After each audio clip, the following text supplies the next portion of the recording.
देवशयनी एकादशी। आषाढ़ मास के शुक्ल पक्ष की एकादशी को ही देवशयनी एकादशी कहा जाता है।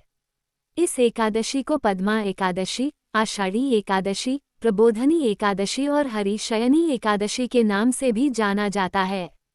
इसी दिन से चातुर्मास का आरंभ माना जाता है। इस दौरान मुंडन संस्कार, शादी विवाह, सगाई, गृह प्रवेश समेत सभी मांगलिक कार्यों पर रोक लग जाती है।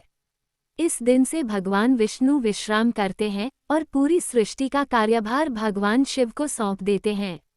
इसी वजह से चातुर्मास के दौरान भगवान शिव की पूजा का विशेष महत्व है।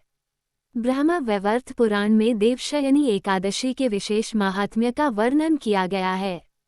इस व्रत से प्राणी की समस्त मनोकामनाएं पूर्ण होती हैं। व्रत की कथा इस प्रकार है। पुराणों के अनुसार सतयुग में मांधाता नाम के एक चक्रवर्ती राजा थे। वे प्रजा को अपनी संतान मानकर उनकी सेवा करते थे। एक बार उनके राज्य में भीषण अकाल पड़ा। लगातार 3 साल तक वर्षा न होने के कारण चारों ओर त्राही त्राही मच गई। न तो मनुष्यों के पास खाने के लिए अनाज बचा, न पशु पक्षियों के लिए चारा। उस समय यज्ञ, हवन, पिंडदान, कथा, व्रत आदि में कमी हो गई। प्रजा अपनी समस्या लेकर राजा मांधाता के पास गई। राजा भी इस स्थिति से काफी दुखी थे। समस्या का समाधान पाने के लिए वे जंगल की ओर चल दिए।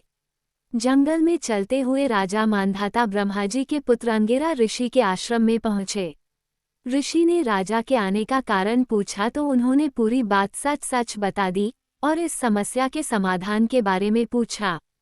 तब अंगिरा ऋषि ने बताया कि तुम्हारे राज्य में एक शूद्र तपस्या कर रहा है जिसका उसे अधिकार नहीं है। इसी वजह से तुम्हारे राज्य में अकाल की स्थिति बनी है। उसे मारने से ही इस समस्या का समाधान होगा।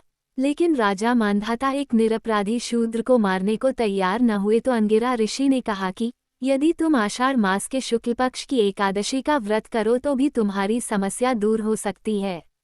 ऋषि की बात सुनकर राजा मांधाता अपने राज्य में लौट आए और समय आने पर पूरी प्रजा के साथ ये व्रत किया। इस व्रत के फलस्वरूप उनके राज्य में मूसलाधार बारिश हुई और पूरा राज्य धन धान्य से परिपूर्ण हो गया।